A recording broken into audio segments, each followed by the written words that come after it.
There. Alright. Scrap piece of wood. And gloves. So we're gonna do a dark stain on this farmhouse bench. So we're gonna get our stain out, open it up like that, kind of wiggle it around, make sure there's nothing floating there. And then we're gonna take our scrap piece of wood here. It's the same wood that we were using for the bench. And we're just gonna wipe some on, just like this. Now the amount you have on there and the amount of time that you let it sit determines how dark your wood gets. We'll take a little bit of time here, let it sit for about a minute or two, and then I'll wipe it off and we'll see what our result looks like. I don't think we'll use that, but... So now we're gonna give it a good wipe. It's been a few minutes. All right, well, that's obviously way too light, so I'm gonna look for another stain around here. Oh, it's no good. Nope.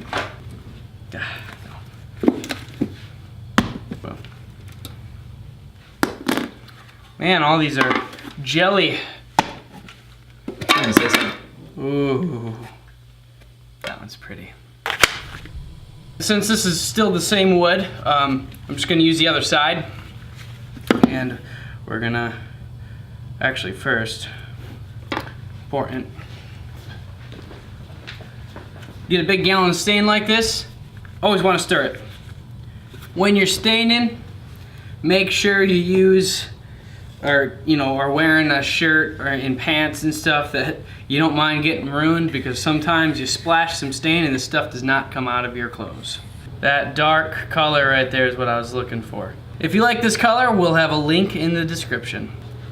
Now I have the stain on there. I am gonna let it sit for a little bit. This is a lot darker and I got a feeling it's gonna take a lot easier than this lighter stain we had over here. So I'm not gonna wait quite as long, but I'm still gonna wait for a minute just to get a nice dark, even tone on there. And I'm also gonna go grab a new rag. This one, it's got the other color on it.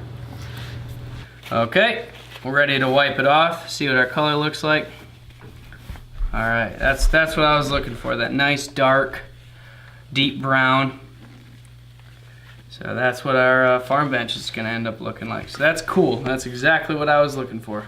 Looks like our brush fell in. So, a new brush. When you start here, get about 2/3 of your brush soaked with stain, and then when you go, you don't want to have drips. So you want to make sure it's saturated, but you also don't want it to drip onto your wood, because that's going to make drip spots that you're going to be able to see. You're not going to be able to rub it out. Nice and even. Put pretty sturdy pressure on, but not enough where you're squeezing too much stain out. Like I said, being even, especially on this top, is really, really important. You're gonna wanna go with the grain too. Going against the grain can give you different effects, but for this project, we don't want anything fancy. We just want a nice, even coat. Also, when it's feeling kinda light, looking kinda light, go ahead and give your brush another dip.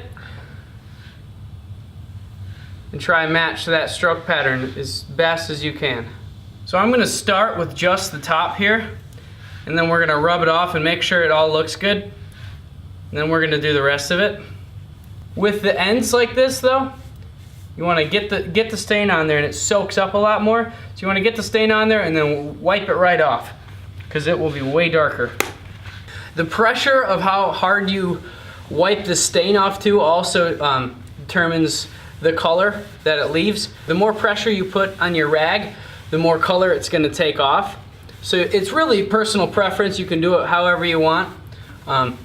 If you want a lot of that wood grain look to come through, then you're gonna wanna wipe as much as you can off, but I want a little bit darker, a little bit more rustic look here. Fun problem we just ran into.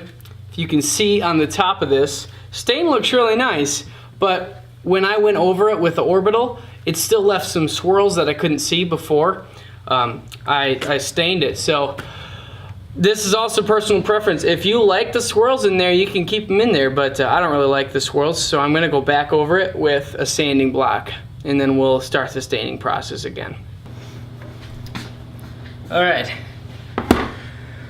Now, I sanded the whole top again, and let's start over. Let's make sure this is nice and smooth this time. A lot of these wipe stains, you can also wipe on with a rag and then wipe them back off.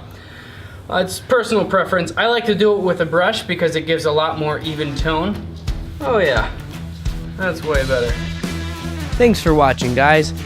Like or subscribe to keep up to date with our latest videos and more DIY content.